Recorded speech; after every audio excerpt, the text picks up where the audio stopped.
Professor Abdul बारी बिहार के स्वतंत्रता सेनानी, क्रांतिकारी और कद्दावर नेता रह चुके हैं। उनके सम्मान में ABM कॉलेज जमशेदपुर में बनाया गया है। साथ ही साथ जमशेदपुर में एक मैदान का नाम उनके नाम से रखा गया है। अब्दुल बारी के नाम से जहानाबाद में टाउन हॉल बनाया गया है। साथ ही साथ पटना के एक रोड को बारी पथ नाम दिया गया है। उसी तरह से रांची में भी एक मैदान है जिसका नाम बारी पार्क रखा गया है। कोइलवर पुल का नाम प्रोफेसर अब्दुल बारी रेल रोड ब्रिज रखा गया है। तो चलिए प्रोफेसर अब्दुल बारी के व्यक्तित्व को देखते हैं। प्रोफेसर अब्दुल बारी का जन्म 1892 ईस्वी में ग्राम कंसुआ जहानाबाद जिला में हुआ था। इनकी मृत्यु 28 मार्च 1947 में फतुहा में हुई थी और इनका कब्र पीर महानी पटना में है।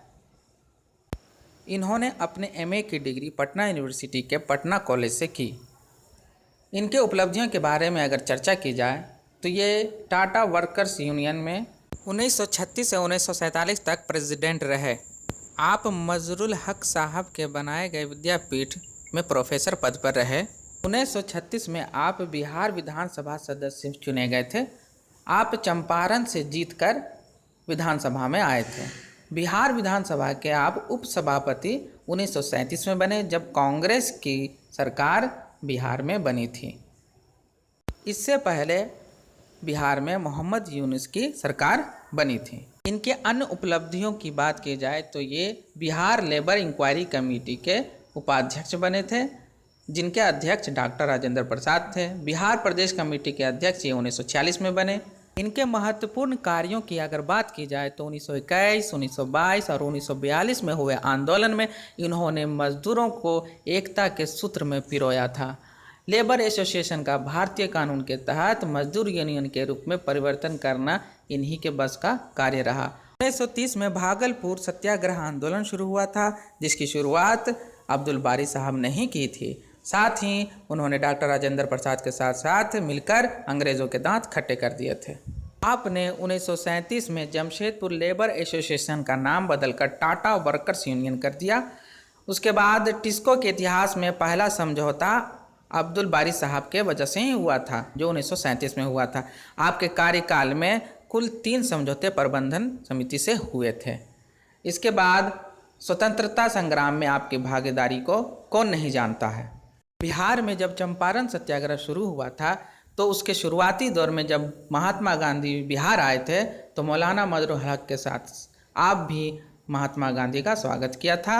1921, 1922, 1942 में जो आंदोलन हुए थे उन सब में मजदूरों को एकता में बांधना आप ही के बस का बात रहा। स्वतंत्रता संग्राम में आपकी भागीदारी 1920 और 22 के खिलाफत आंदोलन में देखी गई, जिसमें आपने बढ़ चढ़कर हिस्सा लिया। 1930 के भागलपुर सत्याग्रह में भी आपने अंग्रेज़ों के छक्के छुड़ा दिए। जब भारत में स्वतंत्रता संग्राम का आह्वान हुआ तो आपने टाटा वर्कर्स यूनियन के अध्यक्ष पद को छोड़ दिया और स्वतंत्रता संग्राम में कूद पड़े। स्वतंत्रता से पूर्व पूरा भारत दंगों की चपेट में आ गया और दंगों का दौर शुरू हो गया। बिहार भी इससे अछूता न रहा। अब्दुल बारी साहब कुछ नामों का खुलासा करने वाले थे, जिसमें कांग्रेस नेताओं के नरसंहार में शामिल होने की बात आती है, जिसके बारे में प्रोफेसर अब्दुल बारी की किताब, जिसे अफरोज़ आलम साहिल ने लिखा है, आप इसे पढ़िएगा और समझिएगा। पर यह बेहद अफसोस की बात है कि उन्हें जो गोली मारी गई थी वो अंग्रेज़ों की थी या नहीं, या अपनों ने ही उनकी जान ली और वे षड्यंत्र में किस तरह से फंस गए और अपनी शहादत दी। बिहार में दंगों को रोकने के लिए जब वे पटना के लिए आ रहे थे, उसी समय 28 मार्च 1947 को खुसरूपुर फतुहा रेलवे क्रॉसिंग के पास उन्हें गोली मारकर शहीद कर दिया गया। उनकी शहादत पे आंसू बहाने वाले तो बहुत रहे, पर उनके मौत के कारण पता करने का साहस किसी ने नहीं जुटाया और इसीलिए बहुत सारे नेता आज भी शंका के घेरे में खड़े रहते हैं।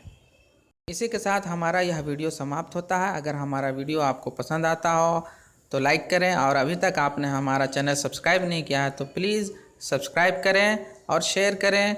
धन्यवाद।